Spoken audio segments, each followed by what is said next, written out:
ए ईमान वालो, इंसाफ पर कायम रहो और अल्लाह के लिए सच्ची गवाही दो, खा ये तुम्हारे अपने खिलाफ या तुम्हारे माँ बाप और रिश्तेदारों के खिलाफ ही हो। अगर कोई अमीर है या फकीर तो अल्लाह इन दोनों का ज्यादा खैर खा है। बस तुम ख्वाहिश नफ्स के पीछे चलकर अदल को न छोड़ देना।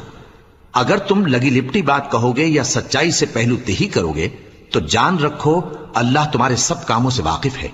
मोमिनो, अल्लाह पर और उसके रसूल पर और जो किताब उसने अपने इस पैगंबर पर नाजिल की है और जो किताबें इससे पहले नाजिल की थीं, सब पर ईमान रखो। और जो शख्स अल्लाह और उसके फरिश्तों और उसकी किताबों और उसके पैगंबरों और रोजे क़यामत से कुफ्र करे, वो रस्ते से भटक कर दूर जा पड़ा। जो लोग ईमान लाए फिर काफिर हो गए, फिर ईमान लाए फिर काफिर हो गए, फिर कुफ्र में बढ़ते गए, उनको अल्लाह ना तो बख्शेगा और न उन्हें सीधा रास्ता दिखाएगा। ए पैगंबर, मुनाफिकों यानी दो रुखे लोगों को बिशारत सुना दो